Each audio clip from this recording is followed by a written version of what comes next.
Selamat pagi saudara semua. Ada sukacita hari ini, amin. Saya senang sekali bisa berkumpul di sini, bertemu dengan saudara semua. Saya juga mengucapkan terima kasih untuk diberikan kepercayaan oleh seluruh kepemimpinan Grace Life. Kemarin sempat ngobrol dan makan bersama dengan elders dan juga Pastor Jeffrey. Beberapa waktu yang lalu juga Pastor Jeffrey Xiao sempat berkhotbah di tempat kami dan rupanya hari ini kita tukeran mimbar begitu ya saudara ya, maksudnya dalam tahun ini. Dan hari ini saya akan membawakan sebuah khotbah yaitu eksposisi doa Hana, dan saya juga kaget ternyata tidak dijanjikan bahwa ternyata hari ini kita bicara katekismusnya, bicara tentang doa juga. Dan judul dari khotbah saya adalah Berjumpa Tuhan di Pahitnya Realita Kehidupan. Nah, kita akan membuka bersama-sama di dalam 1 Samuel ayat yang pertama sampai ayat yang bentar, ini sayangnya belum nyala ya.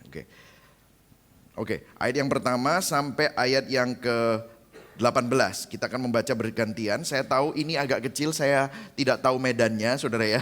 Jadi mohon maaf, mungkin saudara bisa membuka Alkitab kalau sudah membawanya atau di Holy Gadget saudara ya. Saudara bisa buka 1 Samuel 1 ayat yang pertama sampai ayat yang ke-18. Kita membaca banyak ayat hari ini, tetapi mungkin kita tidak semua mengeksposisi setiap ayat, tetapi hal-hal yang penting saja. Tapi saya mau supaya saudara membacanya sehingga saudara dapat mengerti konteks dan apa yang sedang terjadi dengan keadaan Hana ya. 1 Samuel 1 ayat yang pertama, saya akan membaca yang ganjil, saudara bisa membaca yang genap, kita membacanya bergantian.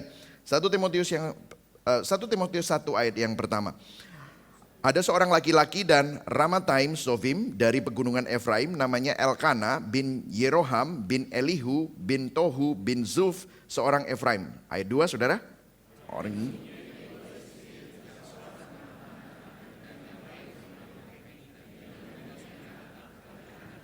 Oke, jadi saudara ingat ya, ada dua istrinya, Hana dan Penina. Oke, kemudian yang ketiga, orang itu dari tahun ke tahun pergi meninggalkan kotanya untuk sujud menyembah dan mempersembahkan korban kepada Tuhan semesta alam di Silo. Di sana yang menjadi imam Tuhan ialah kedua anak Eli, Hofni dan Pinehas. 4.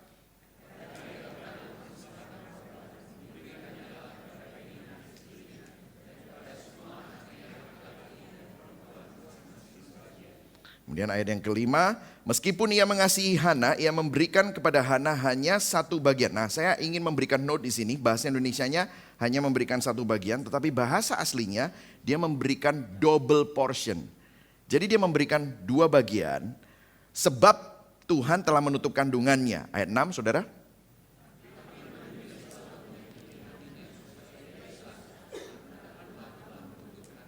Tadi saudara membaca madunya itu siapa? Oh ternyata madunya kan di madu ya saudara ya. Madunya adalah Penina ya. Ayat 7, demikianlah terjadi dari tahun ke tahun. Setiap kali Hana pergi ke rumah Tuhan, Penina menyakiti hati Hana sehingga ia menangis dan tidak mau makan. Ayat 8 saudara.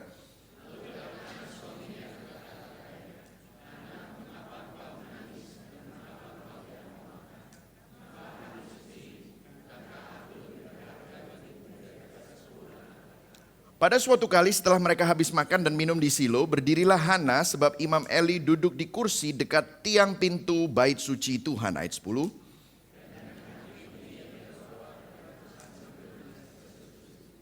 Ayat 11, kemudian bernazarlah ia, katanya, Tuhan semesta alam, jika sungguh-sungguh engkau memperhatikan sengsara hambamu ini, dan mengingat kepadaku dan tidak melupakan hambamu ini, tetapi memberikan kepada hambamu ini seorang anak laki-laki, maka aku akan memberikan dia kepada Tuhan untuk seumur hidupnya, dan pisau cukur tidak akan menyentuh kepalanya.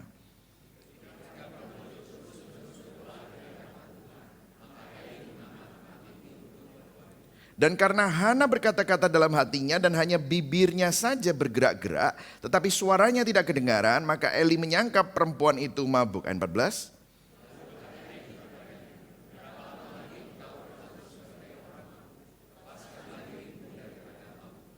Tetapi Hana menjawab, bukan tuanku, aku seorang perempuan yang sangat bersusah hati. Anggur maupun minuman yang memabukkan tidak aku minum, melainkan aku mencurahkan isi hatiku di hadapan Tuhan. Ayat 16. Janganlah, sebab karena besarnya cemas dan sakit hati aku berbicara demikian. Jawab Eli, pergilah dengan selamat dan Allah Israel akan memberikan kepadamu apa yang engkau minta daripadanya. Bersama-sama ayat 18. Sesudah itu berkatalah perempuan itu, biarlah hambamu ini mendapat belas kasihan daripadamu. Lalu keluarlah perempuan itu, ia mau makan dan mukanya tidak muram lagi. Beginilah firman Tuhan. Nanti juga kita akan membahas sedikit dari 1 Samuel 2, yaitu di pasal kedua, Hana memuji Tuhan dengan nyanyian, ya saudara ya. Nah, saya akan memulai dengan sebuah pertanyaan, saudara ya.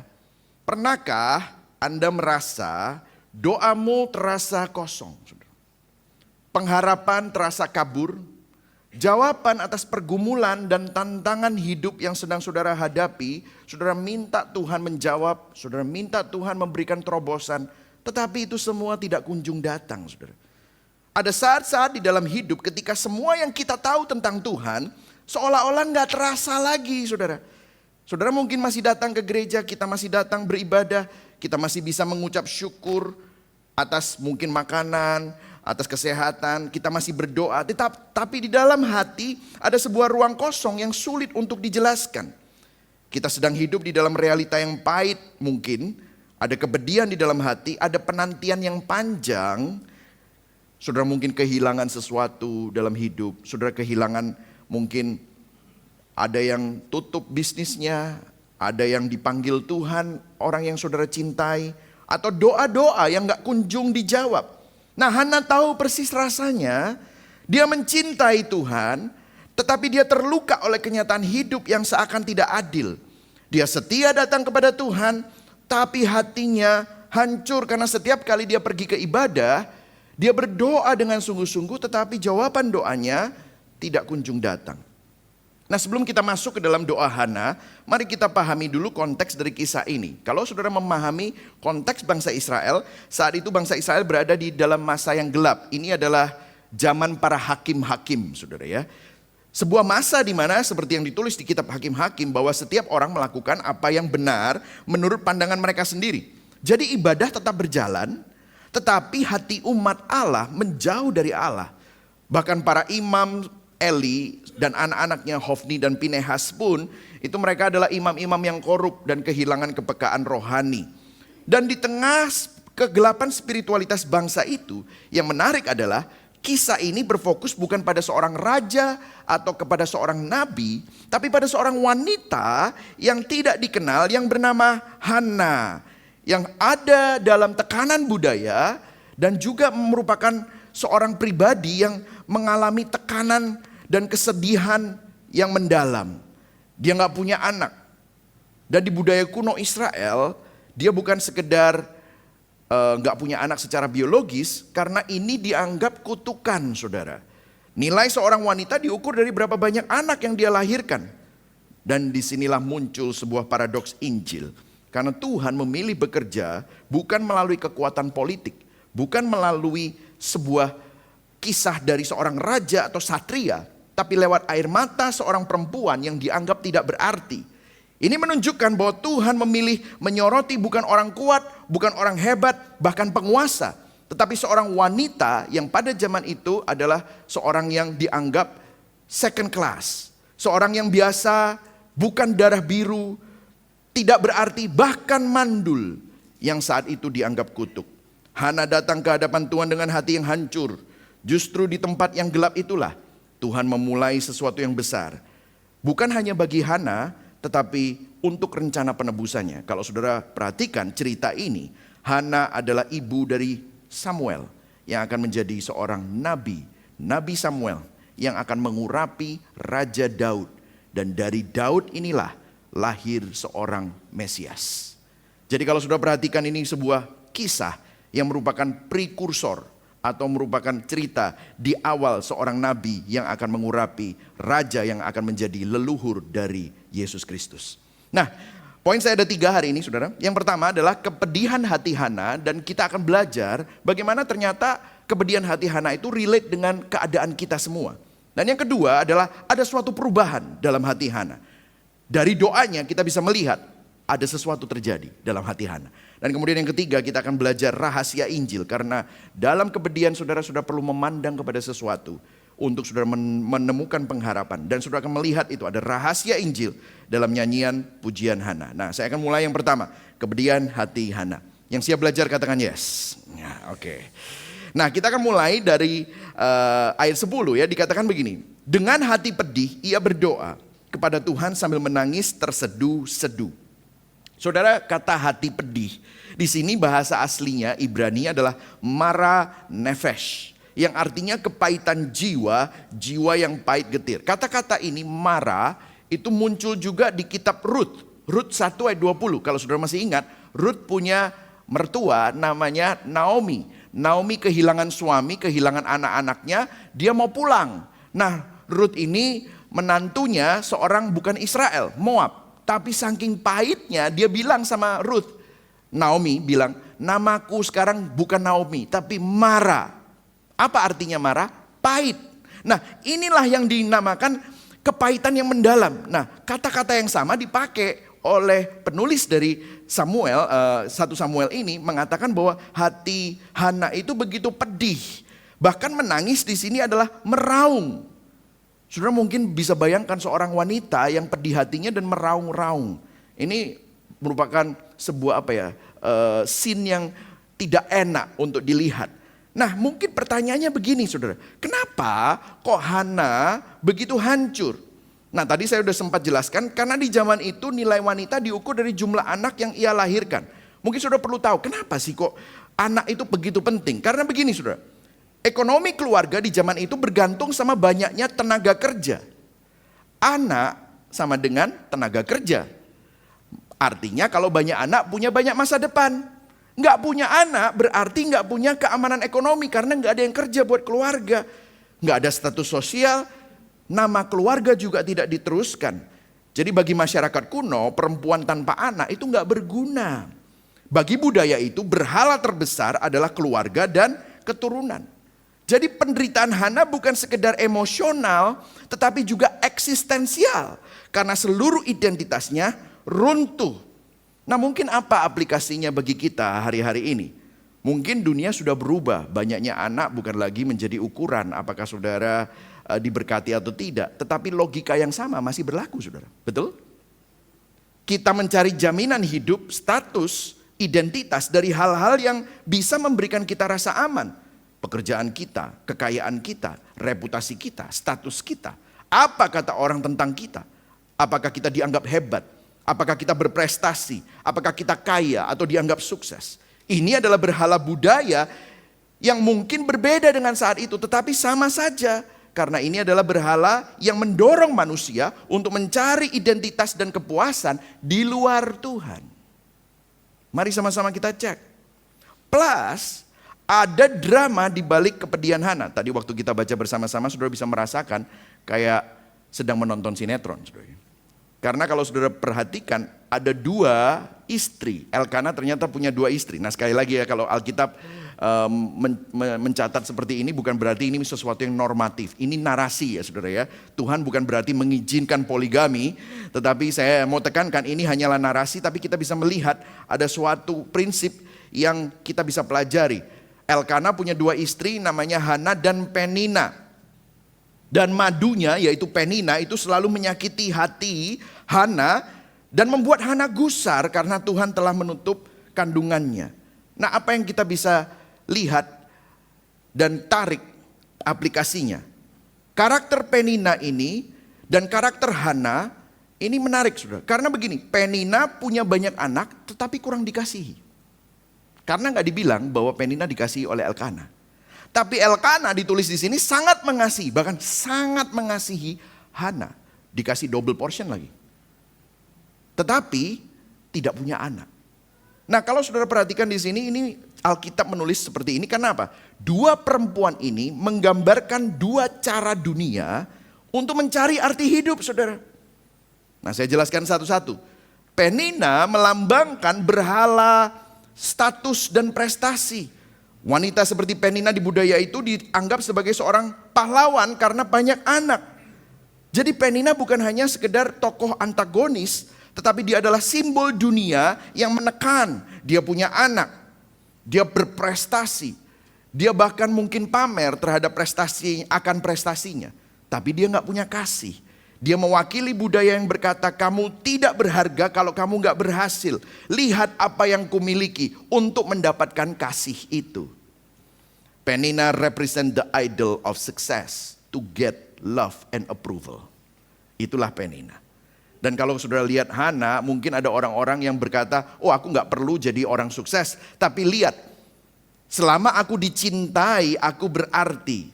Ini adalah kontrasnya. Hana mungkin tidak berprestasi. Karena dia tidak punya anak, gak ada hasil seakan-akan, tapi dia dikasihi. Dia mewakili orang-orang yang mencari makna lewat cinta, lewat penerimaan, lewat approval. Dan dia mungkin bisa berkata bahwa selama aku dikasihi hidupku berharga. Saudara, dua-duanya adalah salah arah karena bukan Tuhan yang menjadi pusatnya. Halo? Betul saudara? Satunya lewat prestasi dan pencapaian untuk mendapatkan kasih. Satunya lewat relasi karena dia pikir penerimaan manusia, kasih manusia itu yang akan memuaskan. Tetapi kedua-duanya berjuang untuk mendapatkan identitas di luar Tuhan. Coba kita cek hidup kita masing-masing. Apakah kita masih mencari arti hidup dari hal-hal yang sedang digambarkan oleh firman Tuhan hari ini. Dan lagi pula, saudara kalau saudara lihat, Hana kecewa juga. Dan kalau sudah perhatikan di ayat yang ke-8 dikatakan, Elkana suaminya berkata kepada Hana, mengapa engkau menangis dan mengapa engkau tidak mau makan? Mengapa hatimu sedih? Saudara, saya perlu soroti pertanyaan ini. Kenapa? Karena pertanyaan Elkana ini merupakan cermin bagi kita semua. Mengapa engkau menangis? Saudara, setiap kita punya versi pertanyaan ini. Mengapa kamu hancur ketika kehilangan itu yang kamu tangisi?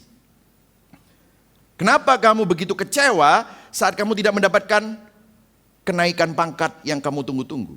Kenapa kamu begitu kecewa pada waktu mungkin saudara tidak mendapatkan tender yang saudara harapkan? Kenapa kamu begitu kecewa pada waktu anakmu kurang menghormati seperti yang kau harapkan? Seringkali air mata kita bukan hanya karena kesedihan saja, tapi itu merefleksikan apa yang menjadi pusat hidupmu. Kita perlu merenung, kita perlu merefleksikan. Dan ini saya mau tambahkan lagi drama dari cerita ini. Kepedihan Hana bukan cuma hanya karena belum dapat anak, tetapi dia mengalami pedihnya luka perbandingan. Saudara, kepedihan yang paling dalam seringkali datang bukan dari penderitaan itu sendiri, tetapi dari perbandingan dengan orang lain. Saudara, seringkali kita bukan hanya karena nggak dapat kenaikan pangkat itu, tetapi pada waktu saudara mulai membandingkan diri saudara dengan orang lain yang lebih sukses dan lebih hebat dari Anda, kecewanya jadi double, betul saudara? Saudara sudah berusaha, sudah berdoa, sudah melakukan yang terbaik, sudah yang jujur, ternyata saudara tidak mendapatkannya. Dan saudara membandingkan diri saudara sama orang-orang yang lebih hebat dari Anda. Apalagi kalau ada mertua yang ngomong dan membandingkan saudara dengan menantu yang lain. Atau mungkin orang tua saudara membandingkan saudara dengan kakakmu atau adikmu atau sepupumu. Atau mungkin pasanganmu membandingkan kamu dengan laki-laki lain atau wanita lain. Meskipun tanpa sengaja, tetapi dia mungkin mengagumi orang lain. Dan saudara merasa dibandingkan. Jadi Hana terluka bukan hanya karena penderitaannya, tetapi karena selalu dibandingkan. Saya kasih sedikit skenario ya saudara. Bahkan ketika setiap kali keluarga kumpul-kumpul, kan di sini setiap kali ibadah, habis itu mereka makan bersama. Kalau keluarga kumpul-kumpul biasanya yang paling rame siapa? Anak-anak saudara, betul ya? Saudara kalau kumpul-kumpul sama keluarga pasti yang paling teriak-teriak, lari-lari di seluruh ruangan anak-anak. Tapi itu bukan anak-anaknya Hana, istri yang paling dikasihi ceritanya. Itu anak-anaknya siapa? Peninnah. Dan saya bisa bayangkan kalau ini sebuah sinetron itu ya, kameranya langsung ngezoom kepada kedua wanita ini lagi duduk bersama-sama. Kemudian si Peninnah dengan senyum-senyum menyindir, semoga tahun depan ya kamu bisa hamil dan memberikan anak buat Elkana. Gitu ya saudara ya. Coba bayangkan betapa pedihnya hati Hana. Dia mau komen juga gak bisa. Dia ngelihat semua anak-anak yang membuat suasana pertemuan keluarga itu hidup. Dan ngelihat suaminya main-main dengan anaknya madunya. Waduh. Ada suatu pertempuran identitas dalam perbandingan antara Hana dan Penina. Nah dalam konteks kita saat ini saudara, kita pun juga begitu saudara. Seringkali kalau bukan orang lain yang membandingkan saudara dengan orang yang lebih sukses, lebih cantik, lebih ganteng, saudara membandingkan diri saudara sendiri. Dari mana? Sekarang ada banyak penina-penina digital. Instagram, media sosial. Kalau teman-teman yang profesional, LinkedIn account. Saudara punya LinkedIn account itu kan semua prestasimu, semua gelarmu. Dan saudara ada fotonya di sana. Semua sertifikasi, semua award saudara masukin di LinkedIn. Dan setiap kali saudara buka LinkedIn account saudara, saudara mulai melihat LinkedIn account saudara dan membandingkan LinkedIn account saudara dengan orang lain. Dan saudara merasa kok orang lain lebih hebat ya, lebih sukses ya, lebih ganteng ya, lebih cantik ya, lebih berprestasi ya. Kok saya nggak seperti mereka ya? Saudara tanpa sadar, saudara merasa kalah terus menerus. Padahal nggak ada yang mau ngajakin saudara menang atau kalah. Tapi hati kita membandingkan diri kita. Kita buka Instagram, kenapa kok dia ke Jepang ya? Saya di Tangerang. Kenapa kok dia ke sana ya? Kok hidupnya lebih enak ya? Saudara membandingkan diri saudara. Dan kalau kita ngomong tentang wanita saudara, ya di zaman dahulu wanita dinilai dari banyaknya anak. Sekarang, waduh saudara lihat aja media sosial. Bentuk tubuh, kecantikan, prestasi, popularitas. Seakan-akan saudara melihat itu semua menjadi yang terutama. Dan saudara melihat bahwa ini merupakan sebuah penindasan modern. Ini kepedihan hati yang berasal dari sesuatu yang orang belum ngomong, kita sudah mendapatkan informasi itu semua melalui media sosial kita. Saudara, saya pernah membaca sebuah interview tentang seorang seniman wanita dari Iran yang diwawancarai di Paris. Dia berkata mengenai perbudakan wanita. Ini ngomongin wanita ya saudara. Di setiap budaya dia berkata di negara muslim mungkin mereka menutupi tubuh perempuan dengan hijab dan yang lain-lain, bahkan dengan cadar. Kalau di barat mereka mengatasnamakan emansipasi dan independence, kemerdekaan, freedom, pakaian wanita justru terbuka dan seksi. Tetapi wanita di dalam budaya barat sering dijadikan objek seksualitas. Ini menunjukkan apa? Kalau kita bicara hanya tentang wanita saja, artinya apa? Tidak ada budaya yang bebas dari penindasan, hanya bentuknya saja yang berubah. Kalau kita kembali ke shift bukan hanya wanita tetapi kepada timur dan barat. Timur sangat komunal saudara. Engkau gak berarti tanpa keluarga dan status. Saudara bisa lihat bahwa seringkali kita kalau ketemu sama orang, oh itu anaknya konglomerat ini. Oh yang punya gedung ini. Oh perlakuan kita berubah. Karena apa? Asosiasi keluarga, asosiasi status. Seakan-akan di timur itu yang penting. Tetapi di barat individualistik. Oh enggak penting. Yang penting kamu prestasimu. Engkau enggak berarti tanpa prestasi dan pencapaian. Jadi artinya begini saudara. Mau timur, mau barat. Tidak ada budaya yang bebas dari penyembahan berhala saudara. Martin Luther di dalam katekismus besarnya mengenai hukum Taurat yang pertama, jangan ada Allah lain di hadapanku. Dia berkata begini, apapun yang menjadi sandaran hatimu, itulah sesembahanmu. Itu yang menjadi juru selamatmu. Dan setiap generasi punya versi juru selamat sendiri-sendiri. Saat hal-hal baik menjadi hal yang terutama, dia akan menghancurkan kita. Saat kita gagal, kita akan merasa putus asa. Saat kita berhasil, itu akan memperbudak kita. Kenapa? Kalau berhasil, kita harus terus mempertahankan keberhasilan kita. Jadi kalau saya bisa simpulkan, setiap zaman atau generasi memiliki peninanya sendiri, saudara. Dunia akan selalu berkata, kamu tidak berharga sampai punya apa? Silahkan isi sendiri. Apakah itu pasangan, apakah itu kekayaan, apakah itu jabatan, karir, anak, nama besar. Silahkan saudara tulis sendiri. Siapa peninamu hari ini? Suara siapa yang membuat kita merasa kurang dan tidak pernah cukup? Mari sama-sama refleksikan.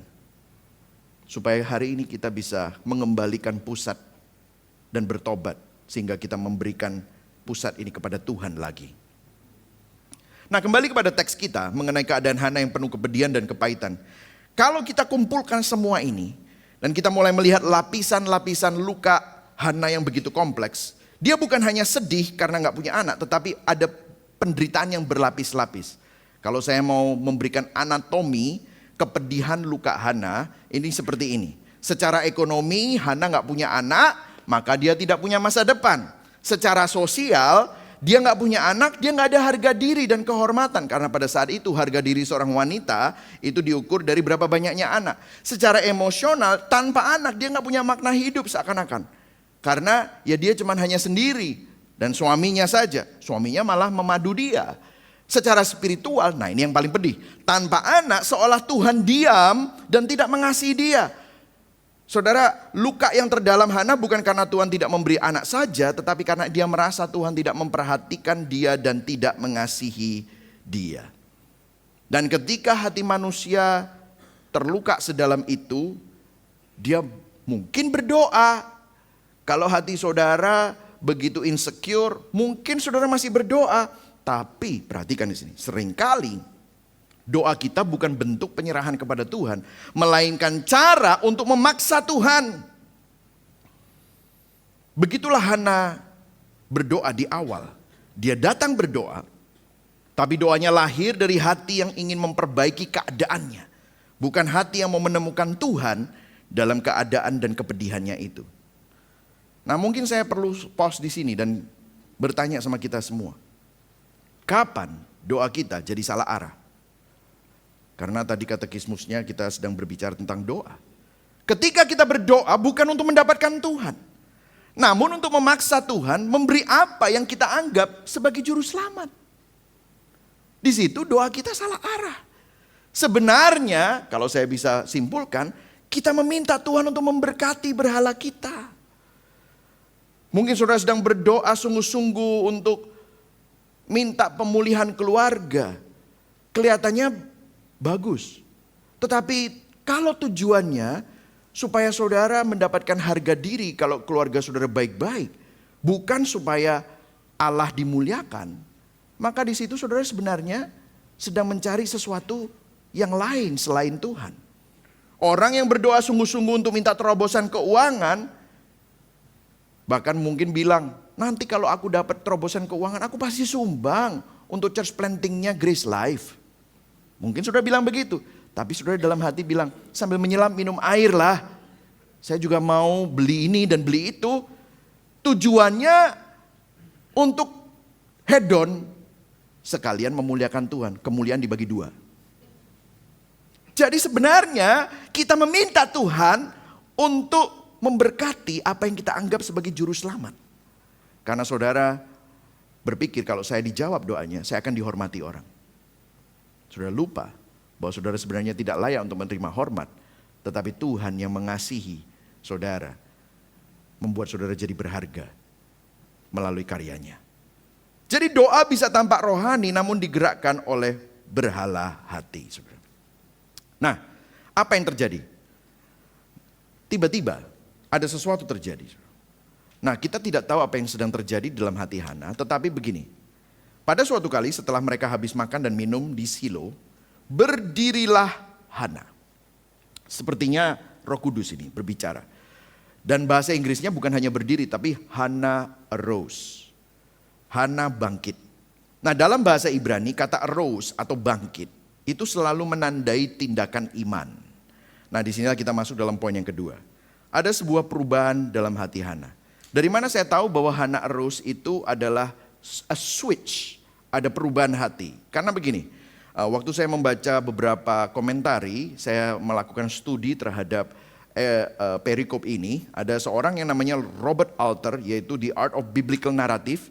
Dia berbicara begini mengenai narasi Ibrani.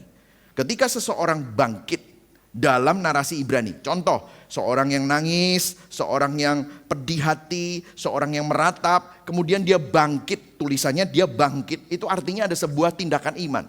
Ada sesuatu yang terjadi dalam hatinya, berubah karena dia mengalami pencerahan.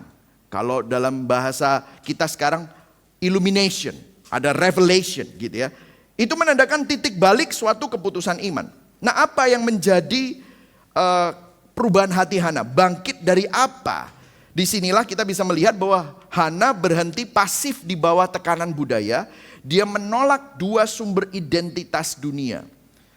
Nah, mungkin sumber identitasnya apa? Yang pertama mungkin selalu dibandingkan dengan Penina. Dia menolak bahwa identitasku itu dari identitas sosial.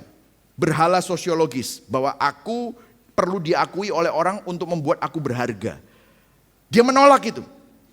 Dan yang kedua adalah identitasnya dari Elkana, suaminya, yang merupakan identitas emosional. Aku berharga karena aku dicintai. Itu adalah berhala psikologis karena dia mempunyai romansa. Kalau yang satunya approval, pengakuan, yang satunya dari romance. Dua-duanya menjerat hatinya.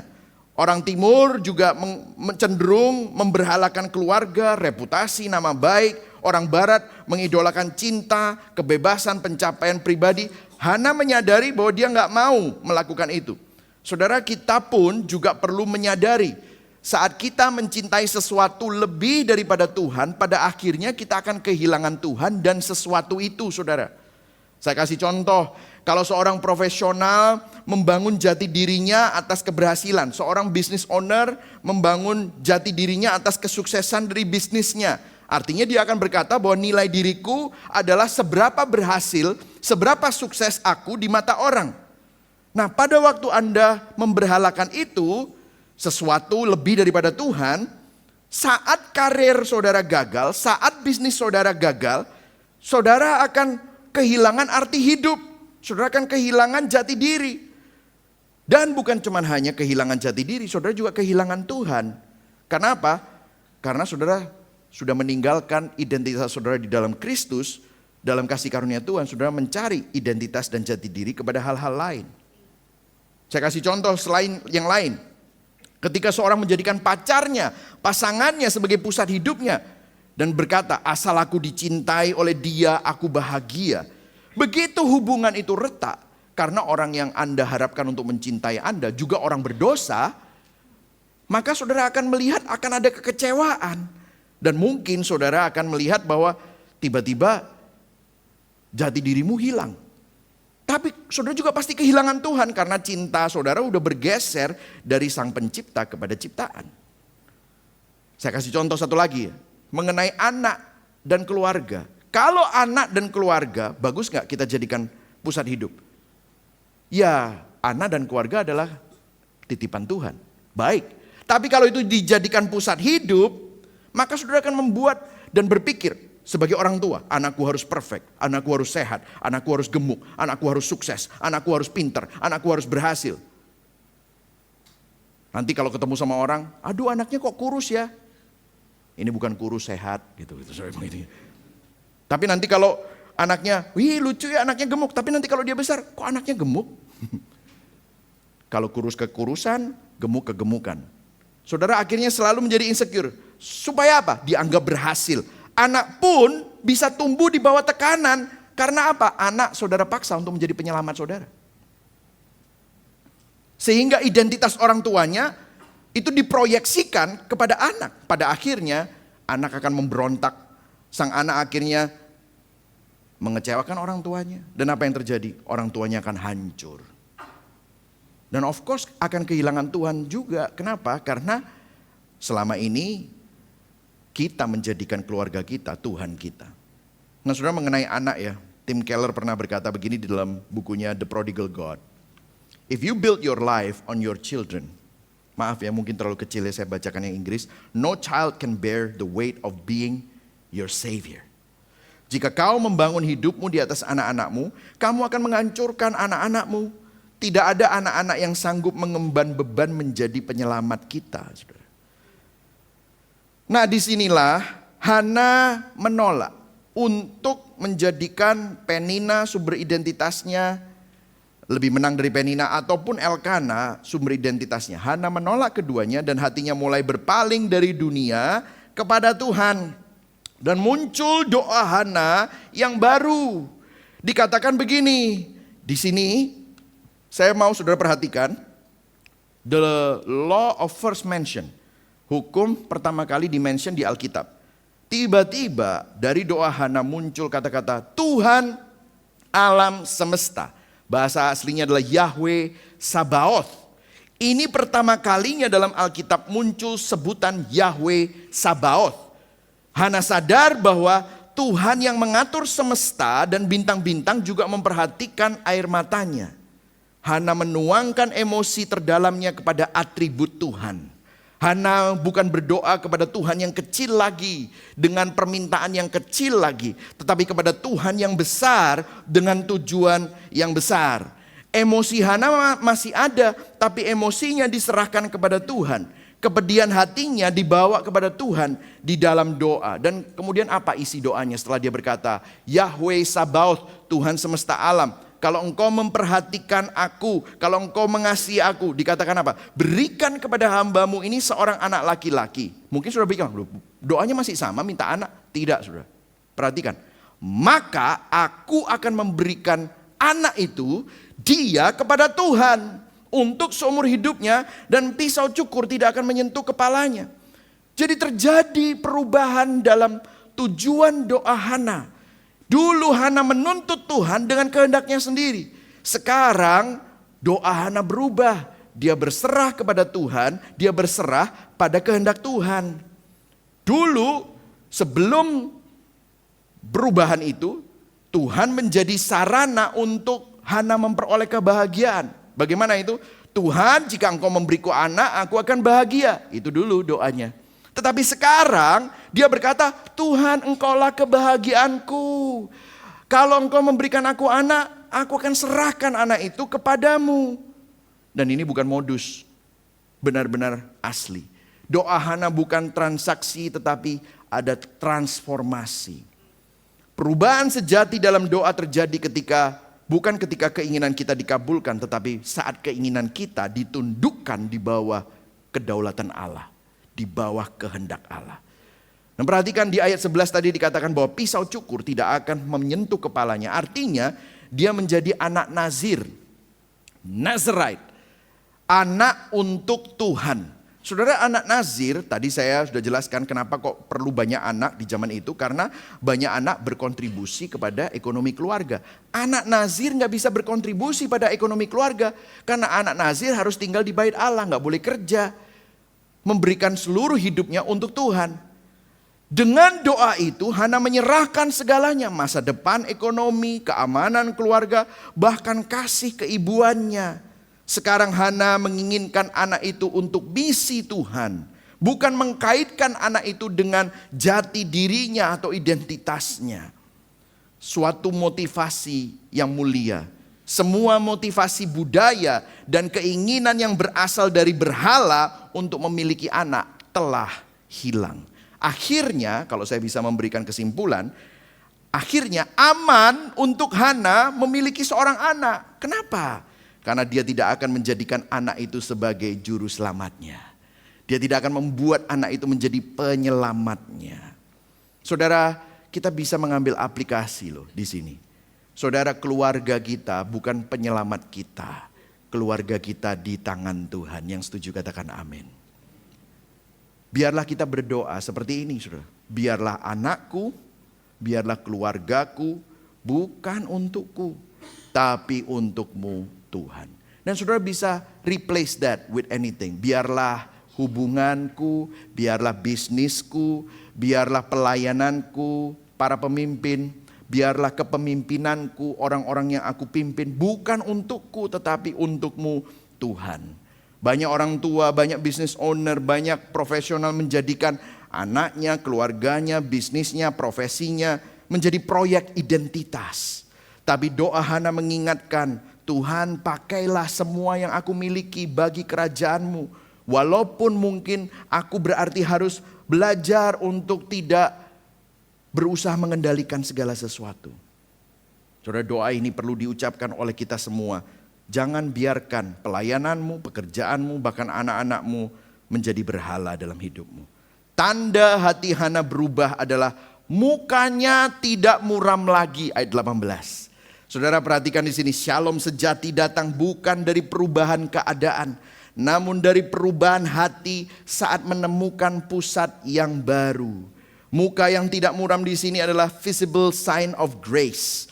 Hana belum punya anak loh. Hana belum hamil, tapi hatinya at rest. Hana berdoa dan bahagia bukan karena permintaannya dikabulkan, karena dia sekarang menaruh istirahatnya, percayanya di dalam Tuhan.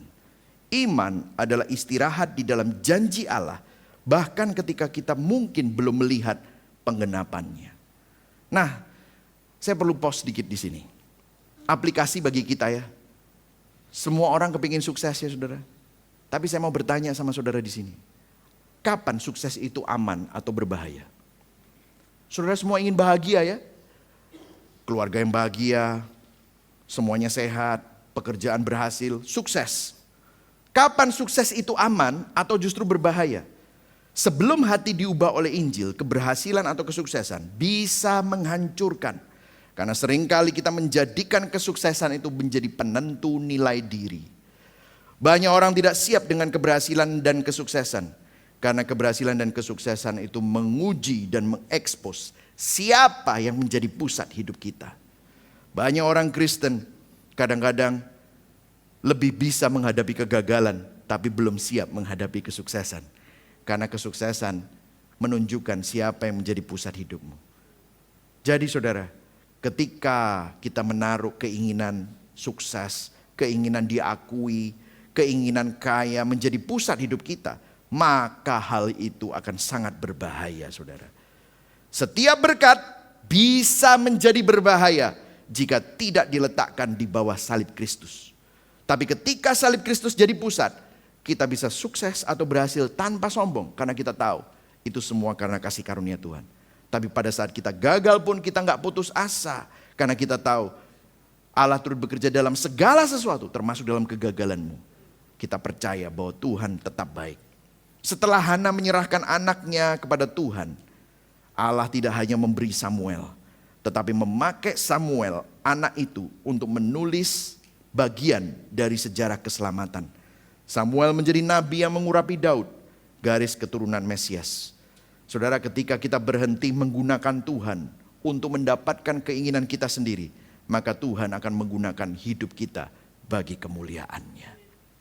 Saudara, yang terakhir dalam poin yang ketiga, kalau saudara perhatikan di pasal 2, tadi belum kita baca, tapi saya hanya baca 3 ayat saja dari pasal 2. Dikatakan begini saudara, dari nyanyian Hana, mari sama-sama baca ya. Saudara bisa melihat yang di belakang ya? Kita baca sama-sama. 1, 2, 3. Hatiku bersukaria karena Tuhan, tandukku ditinggikan olehnya. Jadi setelah bertahun-tahun Hana menangis, kini Hana menyanyi saudara. Tetapi perhatikan, yang dia nyanyikan bukan tentang anaknya. Yang dia nyanyikan bukan tentang berkatnya dan terobosannya. Tapi dia menyanyi, hatiku bersukaria karena siapa? Tuhan.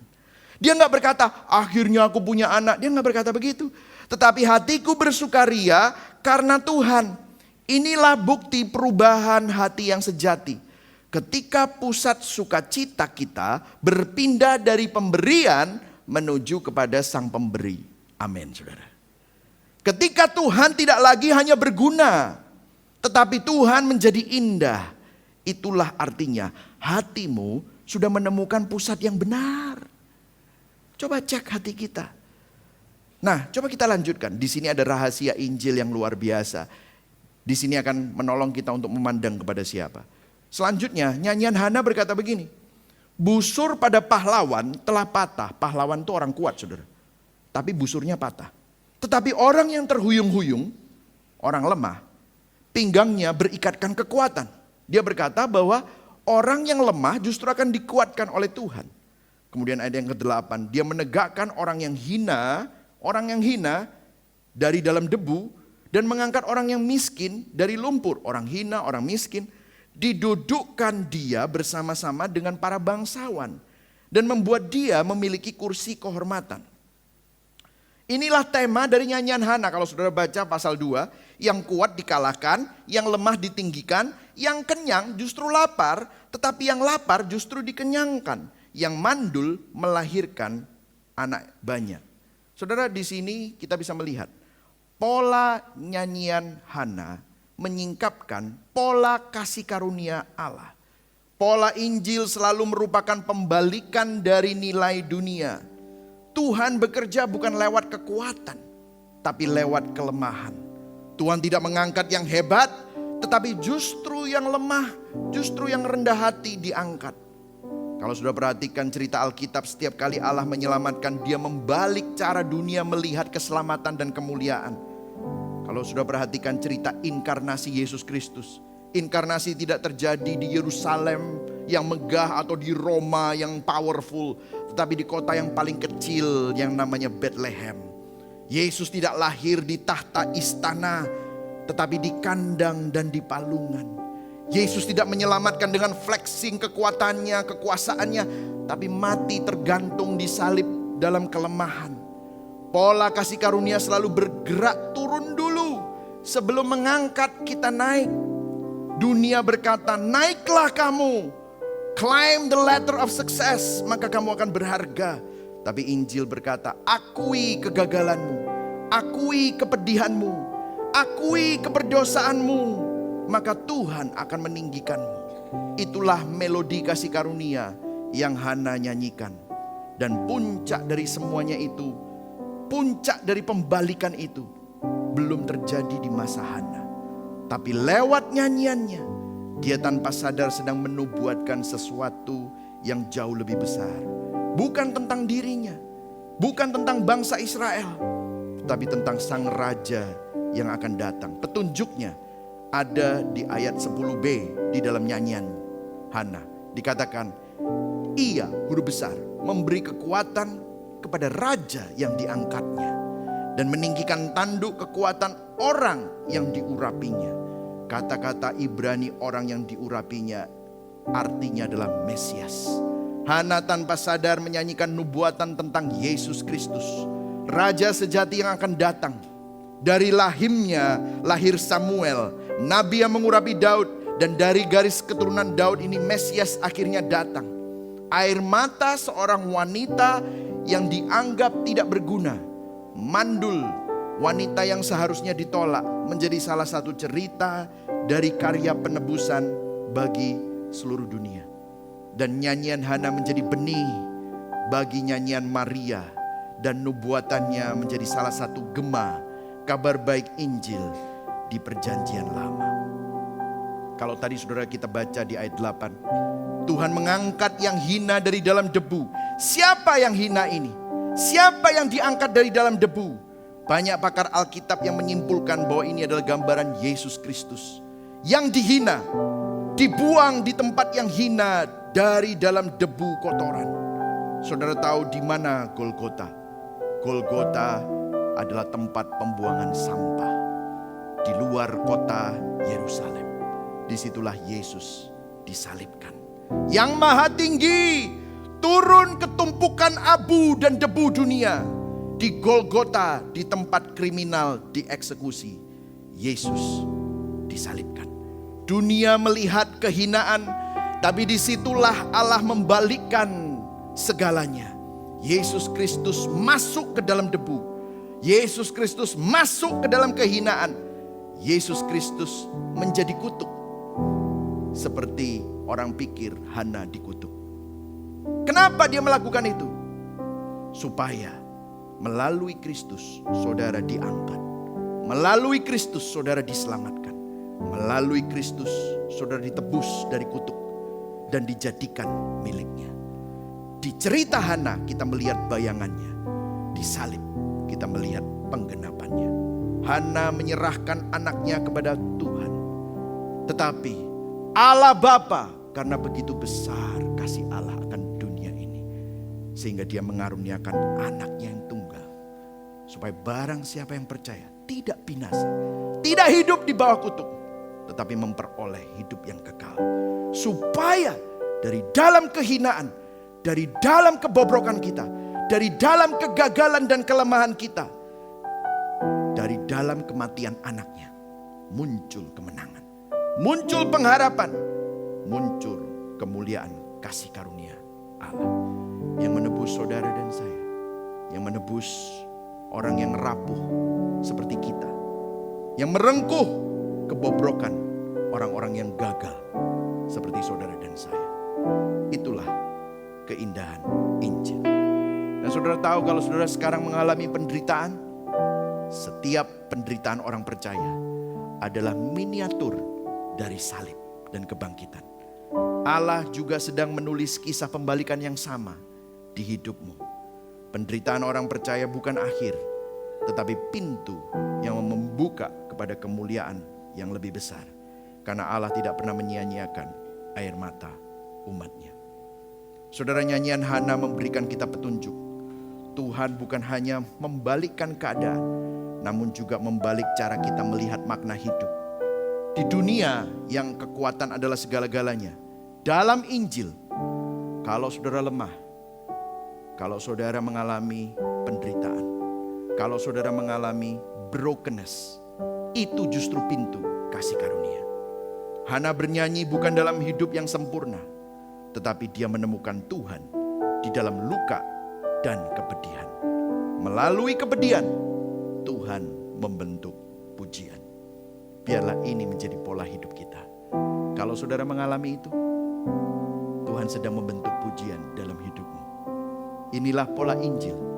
Allah memakai kepedihan dan penderitaan untuk menjadi kesaksian dan melahirkan kehidupan bagi orang lain. Sehingga kalau saudara mengalami itu semua dan saudara bilang, Tuhan tetap baik, dunia bingung, kok bisa ya ada orang seperti ini?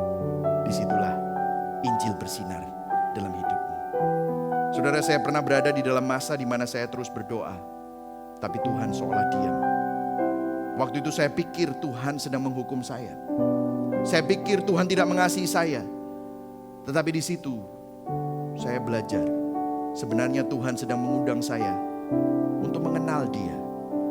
Dan saya menemukan sesuatu yang jauh lebih besar melalui pengalaman itu.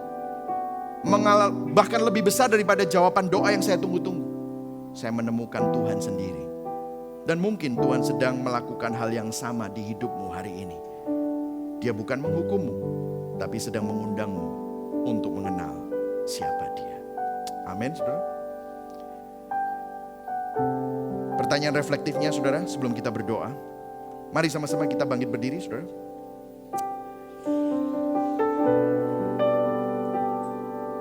Mungkin saudara gak bisa baca, saudara dengarkan saya.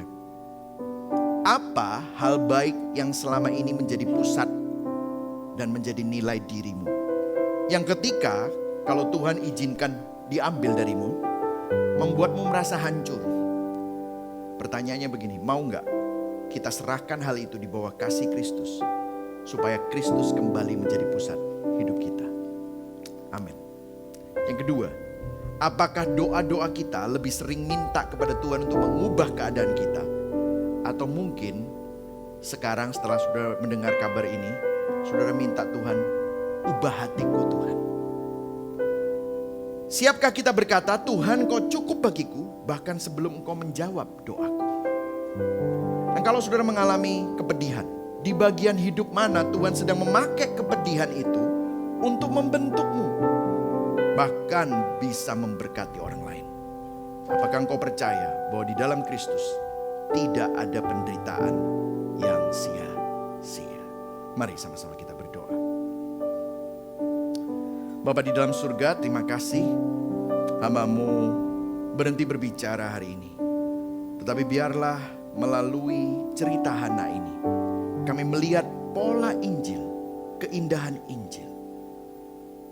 Bahwa di dalam kepedihan kami, air mata yang kami tuangkan tidak pernah sia-sia.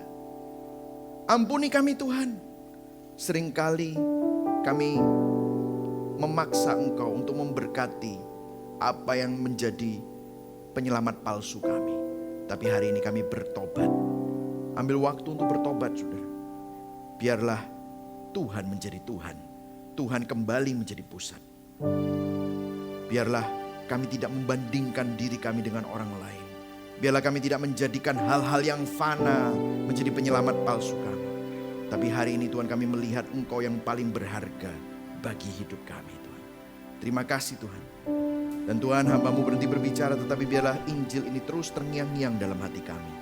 Biarlah kami menemukan identitas kami, bukan pada pengakuan manusia, bukan pada hal-hal yang lain selain Engkau, tapi kami menemukan sukacita di dalam pribadi Yesus Kristus. Kami tidak melihat penderitaan dan kepedihan sebagai akhir dari cerita, tetapi alat kasih karunia di dalam cerita Tuhan dalam hidup kami. Dan kami tidak membangun hidup di atas cinta manusia, tapi di atas kasih Kristus yang sudah berkorban dan menyelamatkan kami. Terima kasih Tuhan. Di dalam nama Bapa, Putra dan Roh Kudus, di dalam nama Tuhan Yesus kami berdoa. Yang percaya sama-sama katakan amin.